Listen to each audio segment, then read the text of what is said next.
पशुओं का हाँफना रोके कैसे रोके, बहुत इस तरह कमेंट्स आ रहे थे कि सर पशु बहुत ज़्यादा हाँफ रहा है, तो इस स्थिति में हमें कौन सा इस तरह के इंजेक्शन लगाएं जिससे कि पशु जल्दी रिकवरी ले। बहुत इस तरह के जो पशुपालक हैं उनके भी कमेंट्स आ रहे थे। रही बात वेटरनरी है, उनके भी इस तरह कमेंट्स आ रहे थे कि सर यदि पशु हाँफ रहा है, हीट स्ट्रेस में चला गया है, तो उस स्थिति में हमें उन्हें क्या देख करके हम उन्हें कंट्रोल कर सकते हैं। पशुओं की हालत बहुत ज़्यादा ख़राब हो चुकी है, जिसकी वजह से पशु एक तो खाना पीना भी नहीं कर रहा है, साथ साथ में पशु में सांस लेने में तकलीफ हो रही है। रही बात जो दूध देने वाले पशु, उनमें दूध की मात्रा भी डाउन हो गई है, तो उन पशुओं को हम कैसे जल्दी रिकवरी ले सकते हैं। तो आज की वीडियो के अंदर मैं आपको पूरी डिटेल से बताने की कोशिश करूंगा। वीडियो जरूर लंबी हो सकती है, लेकिन स्किप करके मैं देखना, पूरा देखना। इस चैनल पर अभी नए आए या पहली बार जुड़े हैं तो पहली बार चैनल को जरूर सब्सक्राइब करें, साथ में बेल आइकन ऑल वाला ऑप्शन दबाएं। आपको पता है कि चैनल पर सही जानकारी के साथ वीडियो दी जाती है। आते आप वीडियो को लाइक किया करें और दोस्तों के साथ इस चैनल की वीडियो जरूर शेयर किया करें ताकि उन्हें भी प्रॉपर नॉलेज मिले।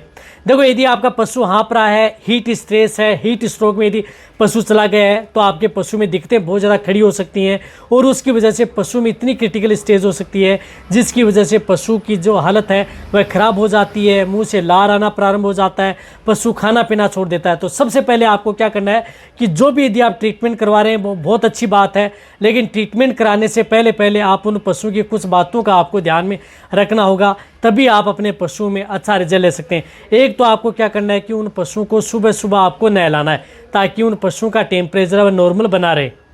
सुबह सुबह जरूर नहलाना आपको। एक सुबह सुबह नहलाएं अपने पशुओं को, जहाँ तक हो सकता है आप अपने पशुओं को ठंडी छांव में रखें।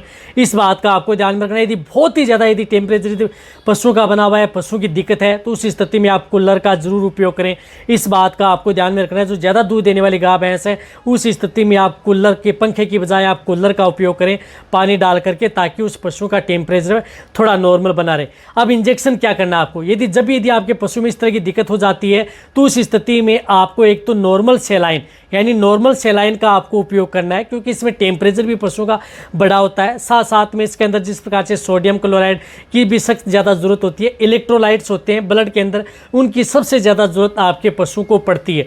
तो आप उस स्थिति में एनएस का उपयोग कर सकते हैं। यदि बहुत ही ज़्यादा क्रिटिकल स्टेज है तो एनएस आप उन पशुओं को ज़रूर लगवाएं, तभी आप अपने पशु में बेस्ट रिजल्ट मिलेगा। एनएस के साथ ही आपको अदर इंजेक्शन है, उन इंजेक्शनों का उपयोग उन पशुओं में करना है।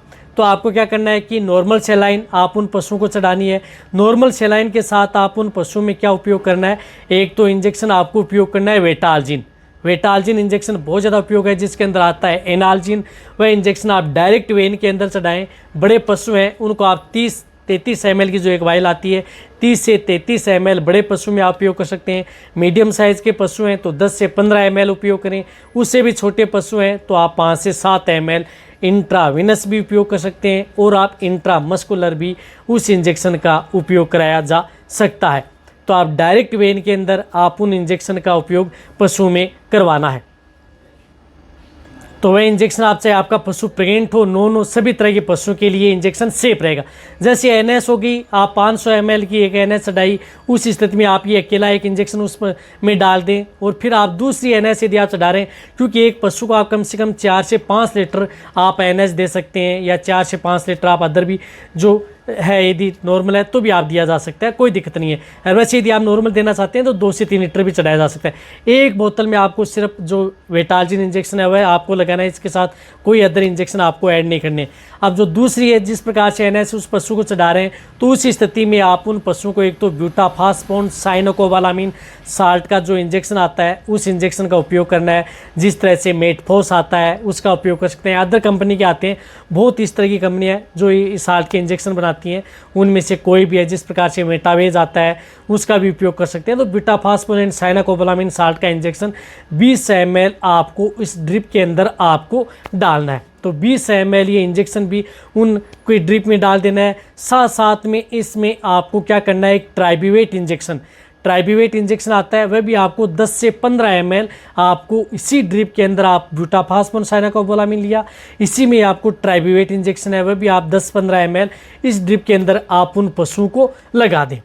बहुत अच्छा रिजल्ट आपके पशु में देखने को मिलेगा। यदि आपके पशु में इस तरह की दिक्कत है, यदि आप ये इंजेक्शन लगा दिया तो दूसरी ड्रिप के अंदर आपको ये इंजेक्शन लगा दिए मल्टीविटामिन्स वाले, आपके पशुओं के लिए सेफ रहेंगे, किसी तरह का कोई नुकसान आपके पशु में नहीं करेंगे। तो 500 ml की 2 बोतल चढ़ा दी, 2 आपको उतार ली। तीसरी बोतल यदि आप चढ़ा रहे हैं तो उस स्थिति में यदि पशु की ज़्यादा दिक्कत है तो उस स्थिति में आप उन्हें एंटीबायोटिक का भी उपयोग कर सकते हैं। यदि आपका पशु जिस प्रकार से प्रेग्नेंट नहीं है या भी नहीं है या अदर पशु है तो उस स्थिति में आप ऑक्सी टेट्रासाइक्लिन का उपयोग कर सकते हैं। IV 50 ml बड़े पशु में IV आप ऑक्सी टेट्रासाइक्लिन, जब पशु का हाई टेम्परेचर हो जाता है तो इससे बड़ी कोई एंटीबायोटिक नहीं है।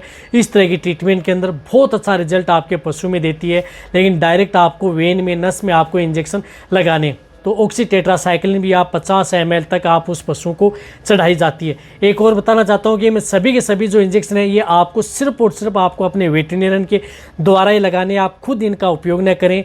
ये आपको नॉलेज के लिए बताया गया है कि इस तरह की दिक्कत हो जाती है तो किस तरह का ट्रीटमेंट करके पशु को जल्दी रिकवरी ली जाती है। तो ऑक्सी टेट्रासाइक्लिन एंटीबायोटिक ली जाती है। यदि आपका पशु प्रेग्नेंट है, गाभिन है, तो आपको अदर जो एंटीबायोटिक आती हैं जो वेन के अंदर चढ़ाई जाती हैं उनका भी आप उपयोग कर सकते हैं, जिसके अंदर जिस प्रकार से सेप्ट्राजोन है वह भी बहुत अच्छा रिजल्ट देती है। इंटासेप है, इंटासेप सिंपल इंटासेप है, उसका इंजेक्शन का उपयोग कर सकते हैं। सेफ्ट्रीजोन साल्ट की एंटीबायोटिक है, उनका भी आप 3 ग्राम 4 ग्राम, छोटे पशु हैं तो 1 ग्राम 500 mg, इस तरह से वह भी आप डायरेक्ट ड्रिप में लगा करके पशु को दी जाती है। तो इस तरह से ये बेस्ट इंजेक्शन है, आपको डायरेक्ट वेन में लगाएं। यदि नॉर्मल क्रिटिकल है तो आप इन्हें इंट्रामस्कुलर भी आप इन इंजेक्शन का उपयोग कर सकते हैं। रही बात जो मैंने बताया कि इस तरह के पशु के लिए सेफ रहेंगे, और आपको ध्यान में क्या क्या रखना है, आप अपने पशु को जहाँ तक हो सकता है टेम्परेचर को कंट्रोल करने के लिए सुबह सुबह पशु को नहलाना है। जहाँ पर भी पशु को बांधते हैं वहाँ पर आपको पानी डाल करके रखें ताकि पशु का टेम्परेचर मेंटेन रहे। पशु को अच्छी डाइट और दाना मिश्रण दें, अनाज की मात्रा कम दें। जो अनाज यदि आप ज़्यादा दे रहे हैं तो अनाज कम दें। हरा चारा यदि आपके जिस एरिया में होता है तो हरे चारे का उपयोग आप अपने पशु में ज़्यादा कराएं, जिससे कि आपके पशु में बेस्ट रिजल्ट मिले। साथ साथ में आप अपने पशु को आंवले का उपयोग करें पानी के साथ। यदि आप अपने पशु को पानी के साथ जिस प्रकार से बहुत इस तरह के जो पाउडर आते हैं उनका भी आप उपयोग कर सकते हैं। जो इलेक्ट्रोलाइट्स पाउडर आते हैं, जो पशु बहुत ज़्यादा हाँफ रहे हैं, जिससे सांस लेने में तकलीफ है या अदर कोई दिक्कत है, तो उस स्थिति में उनको पाउडर भी आप साथ में ऐड करके दे सकते हैं। रही बात जो ये ट्रीटमेंट होता है, ये ट्रीटमेंट आप अपने पशुओं को लगातार 2 से 3 दिन कंटिन्यूटी, जिन पशुओं की क्रिटिकल स्टेज है 2 से 3 दिन आप अपने वेटरनरियन से इसका ट्रीटमेंट करवा लें। मैं कह रहा हूँ कि आपका पशु एकदम ठीक हो जाएगा। यदि आप इस तरह की स्थिति में यदि ट्रीटमेंट नहीं करवाते हैं तो आपके पशु में और भी क्रिटिकल स्टेज हो सकती है। और साथ में आप सपोर्ट थेरेपी के तौर पर जो भी पाउडर आते हैं पानी के साथ घोल करके, या लिक्विड आते हैं, एनर्जी टॉनिक आते हैं, इलेक्ट्रोलाइट्स पाउडर आते हैं, उनका उपयोग आपको साथ में ज़रूर करवाना है। इस बात का आपको ध्यान में रखना है, तभी आप अपने पशु में बेस्ट रिजल्ट पा सकते हैं। तो वीडियो जितना हो सकता है पशुपालक है या वेटरनरी है उनके साथ ज़रूर शेयर करें। इसी तरह की नॉलेज वीडियो आपको इस चैनल पर ऐसे मिलती रहेंगी। इसी तरह से आप मेरी वीडियो देखते रहें, इसी तरह से आप मेरे को प्यार देते रहें। थैंक्स, धन्यवाद।